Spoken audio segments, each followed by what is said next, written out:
어니스트 해밍웨이 노인과 바다.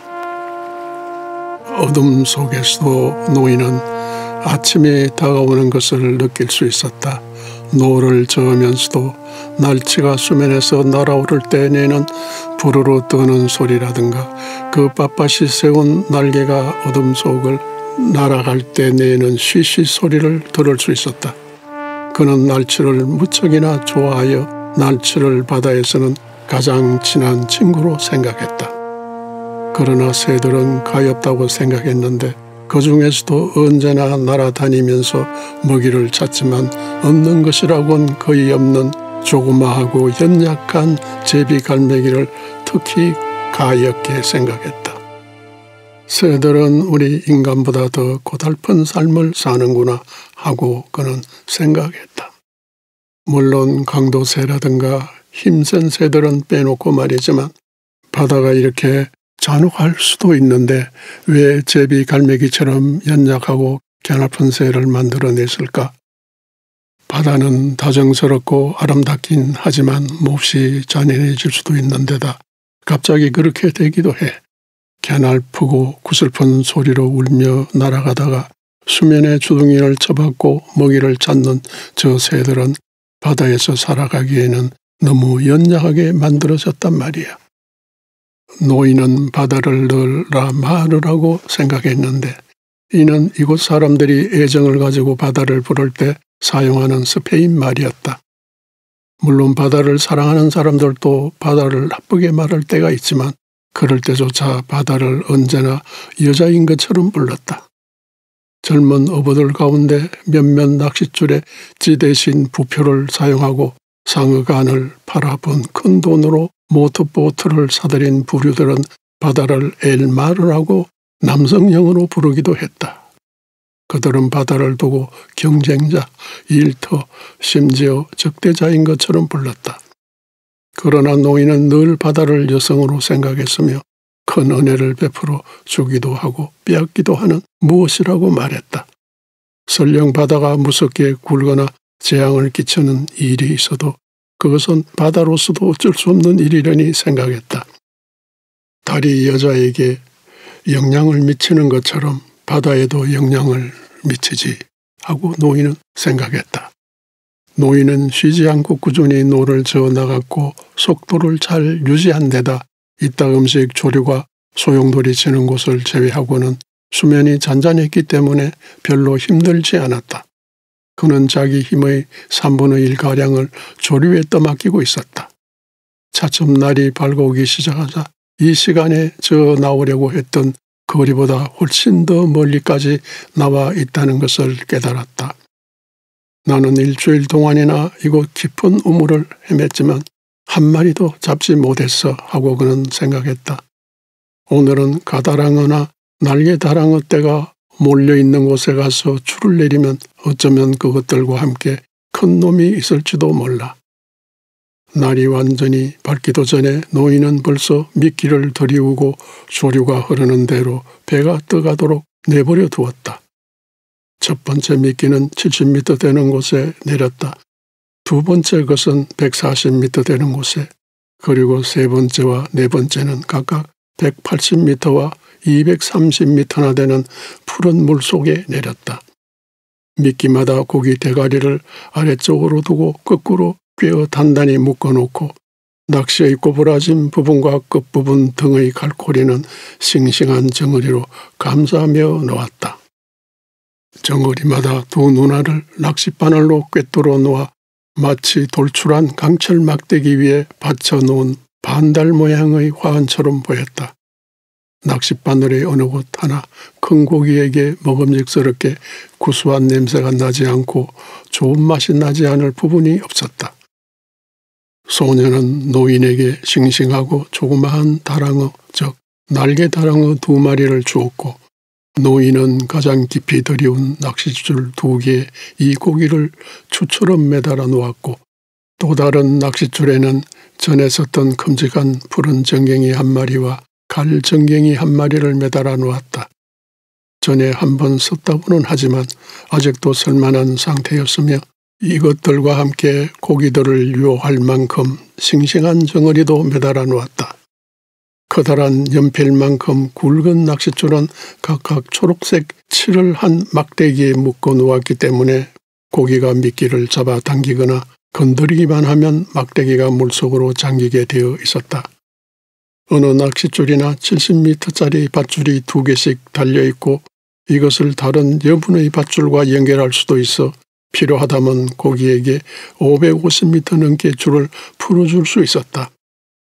이제 노인은 뱃전 너머로 막대기 3개가 기우는 것을 지켜보며 낚싯줄이 적당한 수심에서 위아래로 팽팽하게 드리워지도록 가만히 노를 저었다. 이제 날이 제법 밝아져 금방이라도 해가 솟아오를 것만 같았다. 바로 그때 낚싯줄을 지켜보던 노인의 눈에 물 위로 솟아있던 초록색 막대기가 갑자기 물속으로 푹 잠기는 것이 보였다. 옳거니 옳거니 그가 말했다. 배에 세게 부딪히지 않도록 하면서 그는 노를 노바지에 가만히 올려놓았다. 그리고 오른팔을 뻗어 엄지손가락과 집게손가락으로 살며시 낚싯줄을 잡았다. 잡아당기는 힘도 무게도 느껴지지 않아서 그냥 낚싯줄을 가볍게 붙잡고 있었다. 이었고 또다시 잡아당기는 것이 느껴졌다. 이번에는 시험삼아 건드려보는 입질인지 강도도 무게도 별로 느껴지지 않았다. 그는 모든 상황을 손바닥 들여다보듯 훤히 알고 있었다. 180m나 되는 바다 밑에서 지금 청새치 한 마리가 낚싯바늘의 뾰족한 끝과 중간 부분을 덮고 있는 정어리들을 뜯어먹고 있는 것이다. 그리고 그 속에는 노인이 직접 만든 낚싯바늘이 작은 다랑어 대가리로부터 불쑥 나와 있었다. 노인은 가볍게 낚싯줄을 잡고 왼손으로 슬그머니 그것을 막대기에 풀어놓았다. 이제는 고기에게 아무런 저항도 느끼게 하지 않고서도 낚싯줄을 손가락 사이에서 얼마든지 풀어줄 수 있었다. 이렇게 먼 바다까지 나온 걸 보면 이번 달에 잡은 고기로는 아주 큰 놈인 게 틀림없어 하고 그는 생각했다. 자, 어서 잡수시지. 고기 양반 마음껏 잡수시라고. 제발 마음껏 드시라니까 그러네. 그 얼마나 싱싱한 미끼더냐. 그리고 넌 180m가 넘는 그 차갑고 어두운 물속에 들어가 있잖니. 어둠 속을 다시 한 바퀴 돌고 와서 먹으려무나. 가볍고 조심스럽게 줄이 당겨지는 것이 느껴졌고 곧이어 낚싯바늘에서 정어리 대가리를 빼어내기가 힘든지 이번에는 좀 더 센 입질이 느껴졌다. 그리고 나서는 아무 반응이 없이 다시 조용해졌다. 자, 한 바퀴 더 돌고 와. 어디 냄새를 한번 맡아보시지. 냄새가 참 구수하지. 자, 이제 잡숴보시지.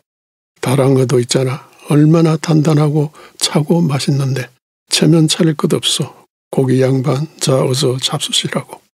노인이 큰 소리로 말했다.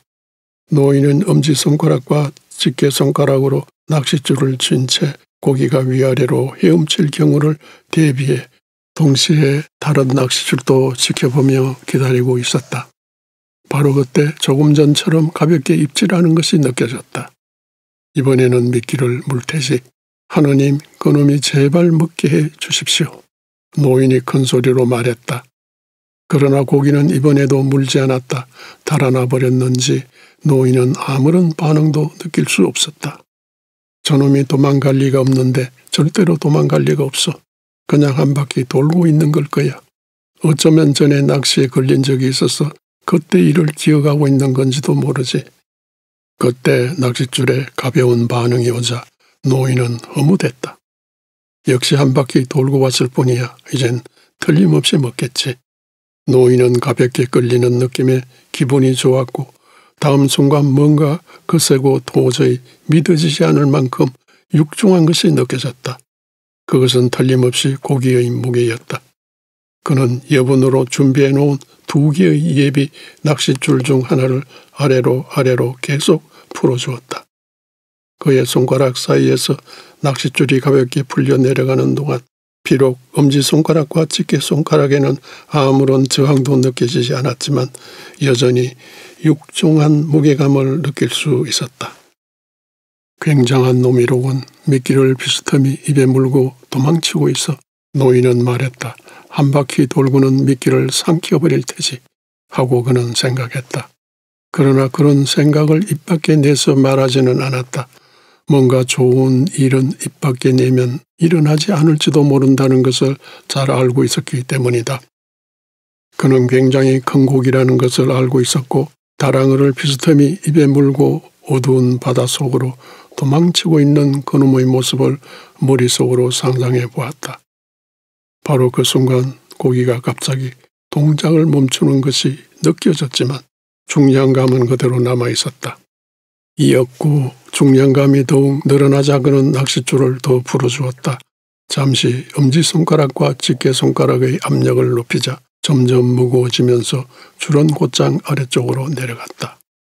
이놈이 미끼를 삼켜버렸군. 잘 집어삼키도록 해줘야지. 그가 말했다. 노인은 손가락 사이로 낚싯줄이 풀려 내려가는 것을 지켜보면서 마침내 왼손을 뻗어 여분 낚싯줄 2개의 끄트머리를 다른 예비 낚싯줄 2개에 단단히 붙들어 맸다. 이제 만반의 준비가 끝난 셈이다. 지금 사용하고 있는 낚싯줄 말고도 70m짜리 낚싯줄을 여분으로 3개나 더 갖게 되었기 때문이다. 좀 더 삼키시지. 아주 꿀꺽 삼키란 말이다. 그가 말했다. 낚시바늘 끝이 내 심장 깊숙이 박혀 숨통이 끊어질 때까지 꿀꺽 삼켜버려 하고 그는 생각했다. 자, 이제 순순히 물 위로 떠올라오시지. 작살로 푹 찌를 수 있도록 옳지. 각오는 되었겠지. 이제 그만하면 실컷 잡수셨겠지. 자, 그는 큰 소리로 외치면서 손뼉을 세게 치고 1m쯤 낚싯줄을 잡아당기고 나서 또다시 여러 번 손뼉을 치면서 두 팔의 힘과 온몸의 무게를 실어 팔을 번갈아 내밀면서 낚싯줄을 힘껏 당기고 또 당겼다. 그러나 아무 반응도 없었다. 고기는 그냥 천천히 달아나 버릴 뿐 노인은 조금도 끌어올릴 수 없었다. 그의 낚싯줄은 본디 큰 고기를 잡기 위해 만든 것이라서 튼튼했다. 줄에서 물방울이 튈 정도로 그는 등에다 줄을 감고 팽팽하게 잡아당겼다. 이어 줄은 물속에서 천천히 쉬쉬하는 소리를 내기 시작했고 그는 배의 가름대에 앉아 끌어당기는 힘에 맞서 몸을 뒤로 버틴 채 여전히 줄을 잡고 있었다. 조각배는 북서쪽을 향해 천천히 움직이기 시작했다. 고기는 한결같은 속도로 움직였고 배와 고기는 잔잔한 바다 위를 한가로이 헤쳐나갔다. 다른 미끼들은 아직 물속에 있었지만 달리 손쓸 도리가 없었다. 옆에 그 애가 있으면 좋을 텐데 노인이 큰 소리로 말했다.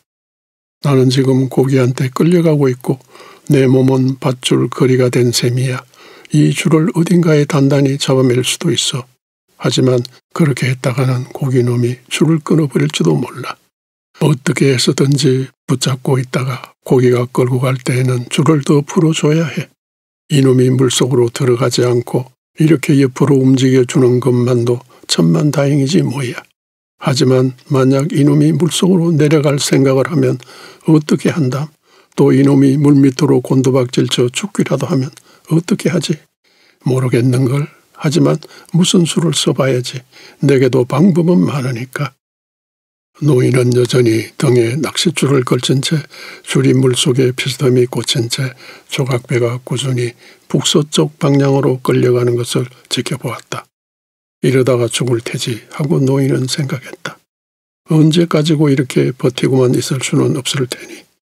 그러나 4시간이 지나도록 고기는 여전히 배를 끌면서 먼 바다로 헤엄쳐가고 있었고 노인은 여전히 낚싯줄을 등에 감은 채 꿋꿋이 버티고 있었다. 저놈이 낚시에 걸려든 게 정오 무렵이었지. 그런데 아직 녀석의 낯짝도 보지 못했단 말이야. 상어는 우연히 나타난 것이 아니었다. 먹구름 같은 시커먼 피가 1km 반쯤 되는 깊은 바다 속으로 조용히 퍼져나갔을 때부터 상어는 이미 10년에서 위쪽으로 올라왔던 것이다. 상어는 무섭게도 빨리 아무런 끄리낌 없이 올라와 푸른 수면을 가르고 해살 속에 몸을 드러냈다. 그런 뒤에 다시 바닷속으로 들어가 피냄새를 맡으며 배와 고기가 가고 있던 항로를 따라 헤엄치기 시작했다. 상어는 가끔 냄새를 놓쳐버리기도 했다. 그러나 이내 냄새를 찾아내고 아무리 희미한 김이라도 발견해내어 빠른 속도로 맹렬히 배를 뒤쫓아왔다. 덩치가 아주 큰 마코 상어로 바다에서는 가장 빨리 헤엄칠 수 있는 놈인데다 주둥이를 제외하고는 나무랄 데 없이 아름답게 생긴 놈이었다. 등은 황새치처럼 푸르고 배때기는 은빛을 띠며 가죽은 매끈하고 아름다웠다. 지금 수면 아래에서 높다란 등 지느러미를 조금도 움직이지 않고 칼날처럼 물을 가르듯 빠르게 헤엄치는데 꽉 담은 큼직한 주둥이를 빼놓고는 형태가 일반 황새치와 비슷했다. 이중으로 된 입술 안쪽에는 이빨 8줄이 안쪽으로는 비스듬히 박혀 있었다. 대부분의 상어처럼 피라미드 모양의 이빨이 아니었다. 사람 손가락을 매 발톱처럼 오그린 모양을 하고 있었다. 노인의 손가락 길이만한 이빨은 양쪽 가장자리가 마치 면도날처럼 날카롭게 날이 서 있었다. 바다에 사는 고기라면 어떤 고기든지 모조리 잡아먹을 것 같이 생겼고 속력이나 힘이나 무기 면에서 다른 고기들은 도저히 이놈을 당해낼 재간이 없었다. 지금 그런 놈이 좀 더 신선한 피 냄새를 맡고 푸른 지느러미로 속력을 내며 획획 물을 가르고 있었다. 노인은 이놈이 다가오는 것을 보았을 때 바다에서는 아무것도 두려운 것이 없고 하고 싶은 대로 해치우는 상어라는 것을 알았다. 상어가 다가오는 것을 지켜보면서 작사를 준비하고 밧줄을 단단히 묶었다. 그러나 고기를 배에 붙들어 매느라고 끊었었기 때문에 밧줄은 그만큼 짧았다. 이제 노인은 머리는 맑을 대로 맑아졌고 단호한 결의로 흘러넘쳤지만 희망은 별로 없었다. 좋은 일이란 오래가지 않는 법이거든 하고 그는 생각했다. 그는 상어가 가까이 다가오는 것을 지켜보면서 큰 고기를 힐끗 바라보았다. 차라리 꿈이었으면 좋았을 걸 하고 그는 생각했다. 상어가 공격해 오는 걸 막을 수는 없지만 혹시 해치울 수 있을지는 몰라. 에이, 덴투소 놈 하고 그는 생각했다. 빌어먹을 놈의 자식 같으니 상어는 날쌔게 고물 쪽으로 다가왔고 그놈이 큰 고기를 공격했을 때 노인은 쩍 벌린 아가리와 이상 야릇한 눈알 그리고 이빨을 쩔꺽거리면서 큰 고기의 꼬리 바로 윗부분을 물어뜯는 것을 보았다. 상어의 대가리가 물 밖으로 불쑥 올라오고 덩허리도 물리로 드러났다. 큰 고기의 껍질과 살점이 뜯기는 소리가 들릴 때 노인은 대가리를 겨누어 두 눈을 잇는 선과 코에서 덩허리로 똑바로 뻗어나간 선이 교차하는 지점에다 작사를 푹 찔러 넣었다. 물론 상어에게 그런 선이 있을 리는 없었다. 다만 끔찍하고 뾰족한 푸른 대가리며 커다란 눈알이며 짤깍 소리를 내면서 무엇이든 삼켜버리는 불쑥 튀어나온 주둥이가 있을 뿐이었다. 그러나 노인은 그곳이 상어의 골이 들어있는 부위임을 알고 바로 그곳을 찌른 것이었다. 피가 묻어 진덕거리는 두 손으로 있는 힘을 다해 믿음직스러운 작사를 그곳에 내리 꽂았다. 희망은 없었지만 단호한 결의와 가차없는 정의를 품고 내리 찍었던 것이다. 상어는 한 바퀴 뒹굴었고 노인은 상어의 눈알에 이제 더 이상 생기가 없다는 것을 알아차렸다. 상어는 다시 한번 뒤집히면서 제 몸을 2번이나 밧줄로 감아버렸다. 노인은 상어가 죽었다는 것을 알았지만 상어는 자신의 죽음을 인정하려 들지 않았다. 배때기를 드러내고 벌렁 뒤집힌 채 상어는 꼬리로 물을 치고 주둥이를 딸깍거리면서 마치 괴속정처럼 파도를 가르고 앞으로 나아갔다. 꼬리로 수면을 후려칠 때마다 하얀 물보라가 일었고 밧줄이 팽팽해지면서 바르르 들다가 그만 뚝 끊어져 버리자 몸뚱이의 4분의 3점이 물 밖으로 드러났다. 잠시 동안 상어는 수면 위에 조용히 떠 있었고 노인은 그 모습을 지켜보았다. 이윽고 상어는 아주 천천히 물속으로 가라앉아 버렸다. 저놈이 20kg쯤은 뜯어갔겠는걸. 노인이 큰 소리로 중얼거렸다.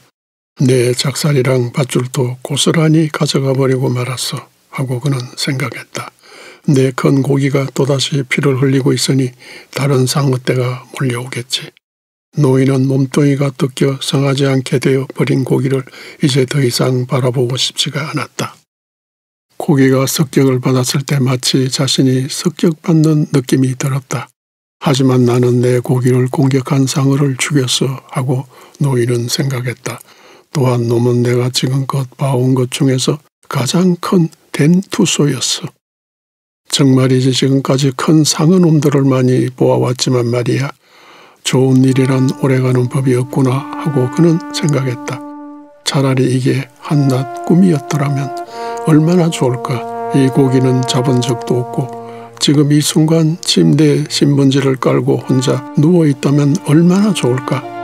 패배하도록 창조된 게 아니야. 그가 말했다. 인간은 파멸당할 수는 있을지 몰라도 패배할 수는 없어.